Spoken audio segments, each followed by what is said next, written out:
Hello, good morning, જય Shri Krishna guys. કેમ છો તમે બધા? આઈ હોપ સો તમે બધા મજામાં જ હશો.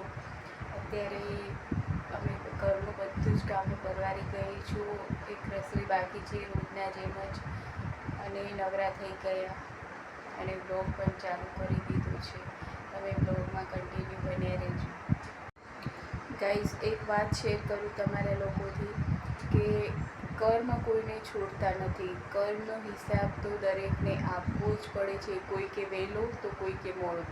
જેવી રીતના કે કોર્ટ કેસમાં પણ આપણો કેસ ટેબલ પર આવતા કેટલો ટાઈમ લાગી જાય છે. મોડો વહેલો કેસ ટેબલ પર તો આવે જ છે અને આપણને ન્યાય મળે પણ છે. ક્યારેક ઘણાને નથી પણ મળતો, તો એનો ન્યાય કુદરત કરે છે. પછી કુદરત ભગવાનને તો બધી ખબર જ હોય છે.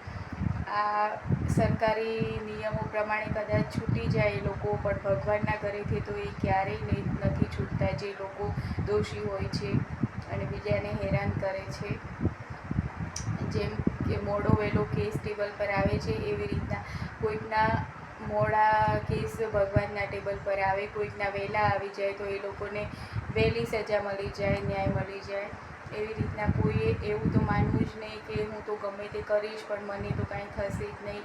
અને હમણાં યુવાનીમાં કદાચ કેસનો ફેસલો આવી જાય, સજા મળી જાય એ ચાલે. બાકી જો વૃદ્ધ થશો અને પછી જો તમને એ સજા મળશે તો તમે જરાય સહન પણ નહીં કરી શકો. એટલે કર્મો હંમેશા એવા કરો કે જેની સજા તમે સહન કરી શકો. બાકી કોઈકને એટલી હદે હેરાન ન કરી નાખો કે એની અંતરથી આંતળી બધું આપે અને એ એવી લાગે તમને કે એનું ક્યાંય પણ તમને એની દવા ન મળે અને એનો કુદરતનો ન્યાય પણ તમને સહન કરવો ઘણો જ ભારે પડી જાય. એટલે દરેકે પોતાના કર્મોનું ધ્યાન રાખી ન્યાય સજા આપણે સહન કરી શકશું કે નહીં એ બધું ધ્યાન રાખીને કર્મો કરો. કોઈકને હેરાન કરતાં પહેલાં 100 વાર વિચાર કરો.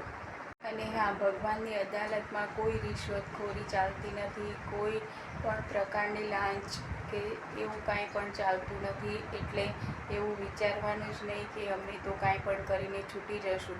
આ સંસારની અદાલતમાં તો છૂટી જશો, બાકી કુદરતની અદાલતમાં તમે ક્યારેય નહીં છૂટો. અને તમને પણ ખબર હશે, તમારું મન જાણતું જ હશે કે મેં કેવા કર્મો કર્યા છે, કેવા લોકોને હેરાન કર્યા છે.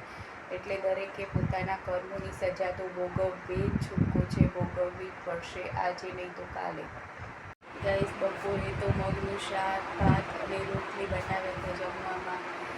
પાછું અત્યારે સાંજે શું બનાવવાનું જોઈએ. હવે શું બનાવીએ છીએ સાંજે. ગાઈસ, કર્મની ગતિ ન્યારી છે, એ સાચી જ વાત છે. દરેકને પોતાના કર્મનો હિસાબ તો કરવો જ ભોગવવો જ પડે છે અને એ ભોગવવી જ છૂટકો છે. એક પ્રાર્થનામાં પણ કળી છે, તમને પણ કદાચ ખબર હશે કે જેવું કરો એવું ભરો, એ ભાવના ભૂલશો નહીં. એટલે મારી આ વાતથી કોણ કોણ સહેમત છે એ જરા કમેન્ટમાં કહેજો.